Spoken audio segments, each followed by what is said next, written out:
Our strength, SUAANGAN, is in our people. I'm Janine Blake. This past season on SUAANGAN, we've brought you profiles of some of our beneficiaries to showcase their accomplishments. Mary Okina is an artist from Holman. She finds inspiration in our culture and in everyday life for her stencil printing. It's everyday life, what children say, and just, the way when they're trying to do things, you see them doing, other little things. It just gives me ideas. And a lot of them are from in here, like how I feel. Like I do my prints, all my prints is, from in here, how I feel, how they make me feel. And that's how I like people to buy them from in here, how it makes them feel. To me, it's really important to carry on our culture to our younger generation and our language, the way we live, the way they survive. Well, our ancestors lived to, survive on the land. And to me, all those are really important. Our food, the way we prepare food, the way we hunt, respect the animals, respect the land, and in turn they'll respect you. And those are the kind of things that that have to be carried on, because our life is changing so fast, and the people in the South, don't really know that, and they think it's, when they come north, it's, it was the way it was long ago, but it's not. So for our culture and our tradition, and that to carry it on, to pass it on down to our children, so that it won't, don't become history, just history.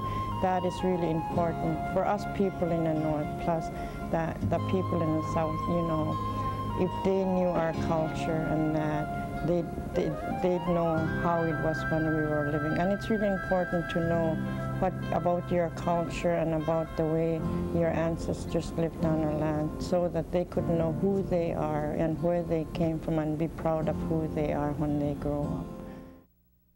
Our second program was on the Norterra group of companies.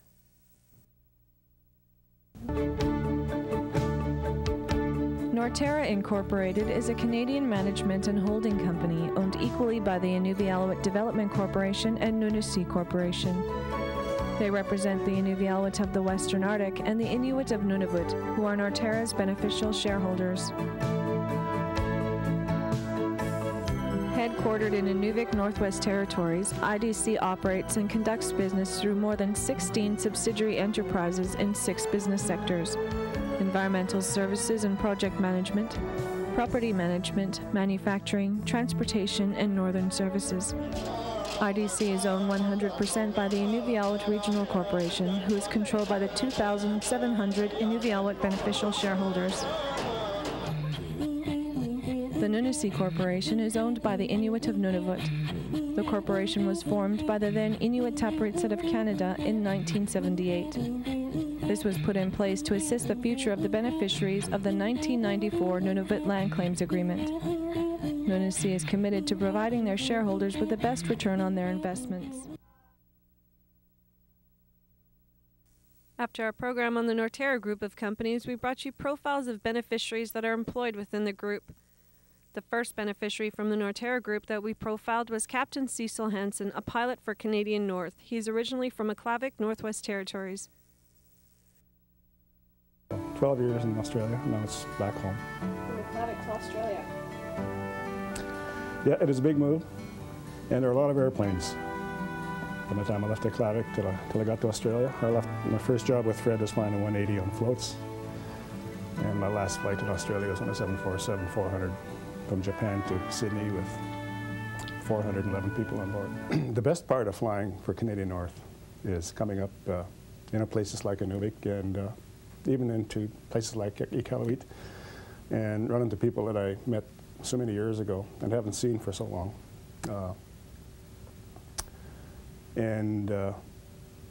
Sometimes I make a PA, and a lot of people are checking with the flight attendants. Is that Cecil Hansen from Inuvik?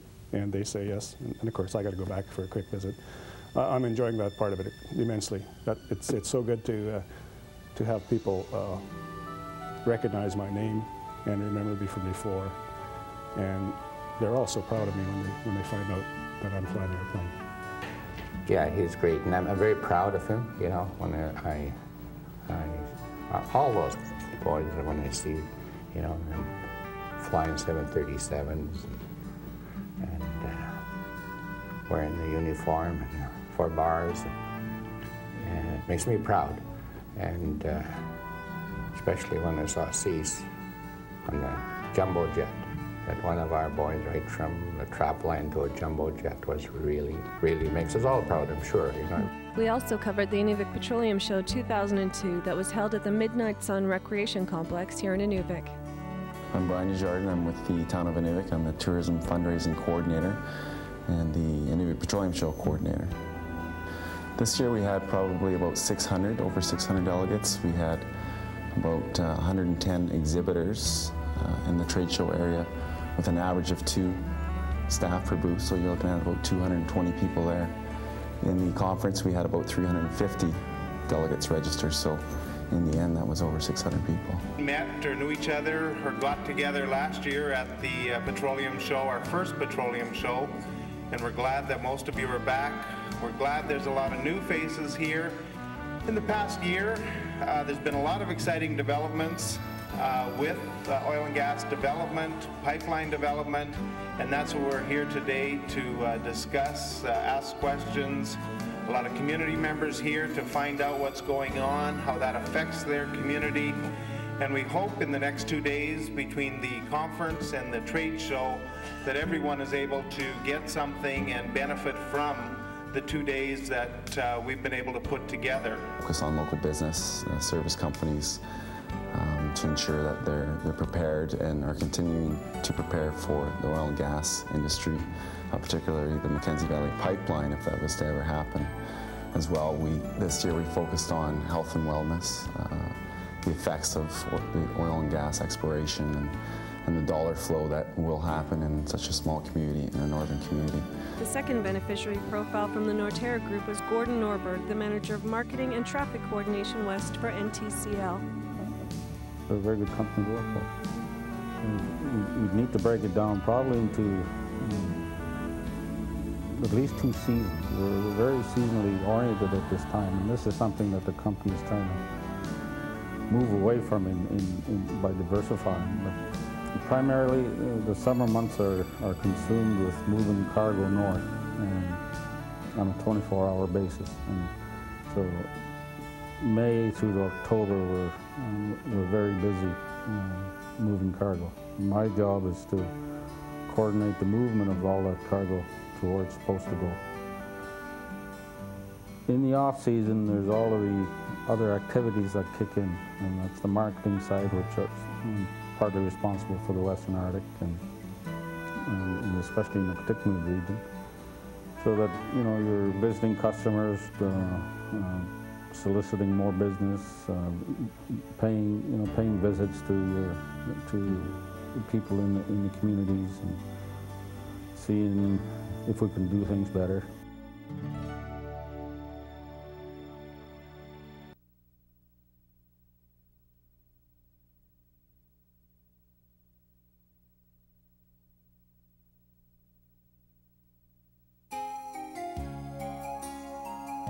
In the fall, we brought you programs with 3 Inuvialuit beneficiaries who are members of the Royal Canadian Mounted Police.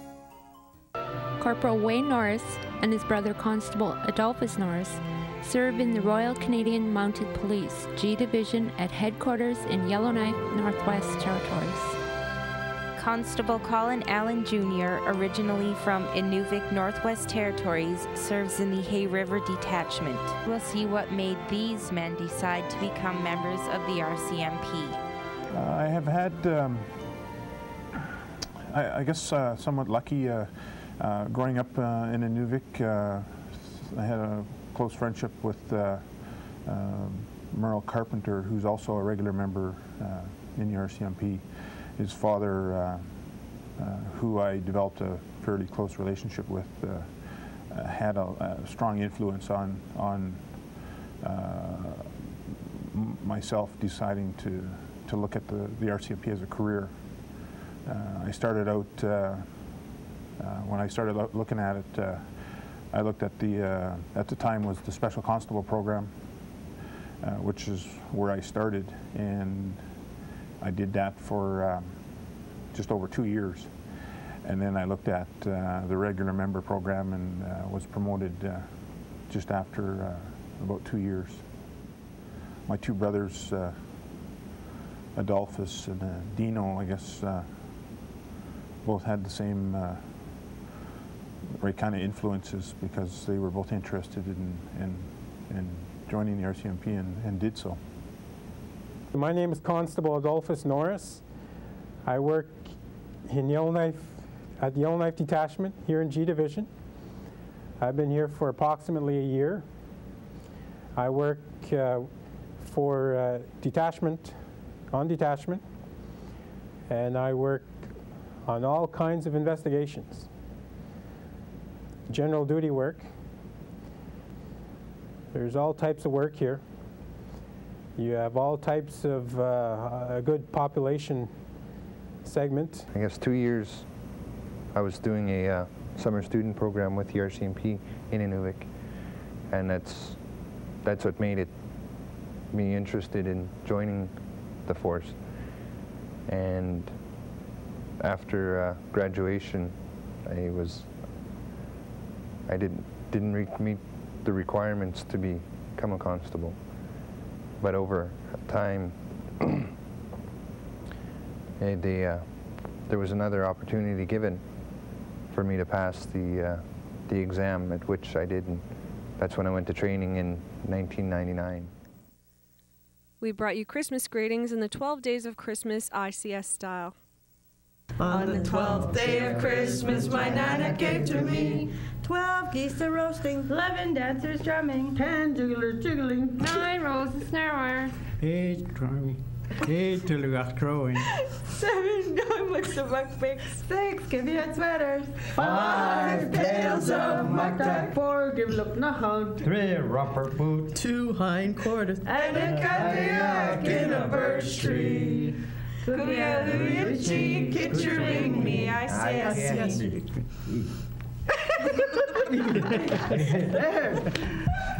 Was that good? Yeah. Producer Robert Kaptana and writer Danica Lunik from the town of Inuvik brought you a program on the controversial firearms legislation. Inuvik elder Ishmael Lunik said the Inuvialuit have had guns for about 200 years. He said whalers brought muzzle loaders to the region during the late 1800s. He added that Alaskan Inupiat got guns when Alaska still belonged to the Russians. He also said in the late 1800s, when the Hudson Bay Company started selling muzzle loaders to the Indians, that they would stack the beaver pelts the height of the muzzle loader, and that was the price that they paid. That's what made the Hudson Bay Company rich, he said. It wasn't until the early 1900s that rifles like .30-30s and .22 calibers started being used in the region. The Inuvialuit custom of a father handing down his guns to his children is in danger because of the new firearms legislation. If a father wants to pass on his guns, they must ensure the children have a possession and acquisition license. As of January 1st, 2003, if you own a firearm and haven't registered it yet, you are now considered a criminal by the Canadian justice system. The Firearms Act, passed into law in 1995, states that if a person fails or inadvertently forgets to register their firearms, they face a maximum penalty of a $2,000 fine and are 6 months in jail. The action? This week on SUAANGAN, we'll show you what had to be done to get your firearm registered and reaction to the new Firearms Act by Inuvialuit beneficiaries. People using them for robbery, for killing people. In order to register your firearms, you must own a possession and acquisition certificate in order to possess and register firearms. The Inuvik Hunters and Trappers Committee resource person Donna Hansen has been helping its membership register their firearms since the end of November 2002. She takes the applicant's name, address, the type of firearm, its make, caliber or gauge, model, whether or not it's a single shot or repeater, bolt, lever, or pump action, their PAL number, and the firearm serial number. She then enters the information online to the Canadian Firearms Centre. Hi there, Donna. Hi, Robert. I'm here to register my rifle. Do I have to pay to register my rifle? No, you don't. It's free up until January 1st, But if you do fill out the forms and mail it, that'll cost you $18. I'll just take some information and we'll go on the internet and register it there. Yeah, okay. Not even one person interviewed by SUAANGAN said that they use their firearms other than for subsistence harvesting. They said they use their high-caliber rifles for hunting big game like caribou, moose, and beluga whales. They use smaller caliber rifles like a .22 for muskrats and rabbits and other small game. Our third beneficiary profile from the Norterra group was of Geddes Wilkie Jr. Originally from Saxe Harbor, Northwest Territories, Geddes now lives in Edmonton, Alberta. His training to become an engineer not only involves the educational component at NAIT, it also involves on-the-job training with Welco Beals Manufacturing Incorporated. Edmonton is a long way from Geddes' hometown of Saxe Harbor. We asked him to tell us about his family and his home community.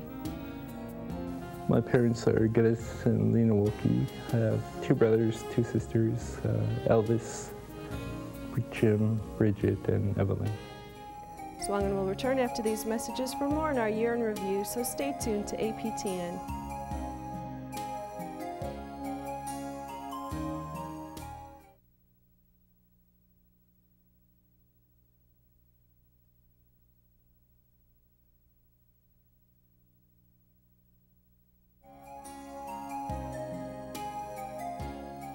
We also brought you a program on Beaufort Delta self-government with Chief Negotiator Bob Simpson and Inuvik field workers Shauna Kutuk and Martha Bernard. Our final beneficiary profile from the Norterra group was of Wanda Norwegian. Wanda Norwegian is originally from Tuktoyaktuk, Northwest Territories. She moved to Inuvik to attend Samuel Hearn Secondary School to complete senior high. She stayed at the Grolier Hall Residential School where she made many friends from all over the Northwest Territories. After high school, she went to college for a year and a half and decided to move back to the territories to work. She worked in various positions for organizations and governments, but she is now the Director of Human Resources and Career Development for Norterra Incorporated. Norterra is a wonderful employer. The staff morale is great. They're very supportive. We've gone through a lot of changes, good changes. I've learned a lot. Their philosophies and beliefs and our goals and objectives are definitely something that I'm proud to be an employee of and to be a part of the rest of the group of companies. We brought you a profile of Inuvik Boot Lake MLA Floyd Rowland. Adopted to David and Olga Rowland when I was 5 days old. Moved to Reindeer Station right after that. Spent almost 2 years in Reindeer Station. We then moved to Inuvik and lived in Inuvik since. We've had a couple of houses, moved around as the community was being built. And now with my family live on Boot Lake Road. Producer Jojo Airy brought you programming on the importance of traditional dog mushing told through elder stories. Pups, just to grease them up. That's all you use. Those days, people don't use lots of dogs here. They use 4, 5, 6 at most. But they have lots of dogs, but they're, you know, when they move around, women have 3 dogs, men 4 dogs. Like that, that's how they move. And when you move too, you have to just put up camp in a place. You've got to have tent and stove and put spruce trees and cut wood. On behalf of the board and staff of the Inuvialuit Communication Society, we wish you and yours a safe and happy summer season. Those were our programs for this year. Thank you for watching SUAANGAN. I'm your host, Janine Blake, and we'll see you back here in the fall. We'll leave you with some of our athletes at the Arctic Winter Games 2002 in Iqaluit, Nunavut.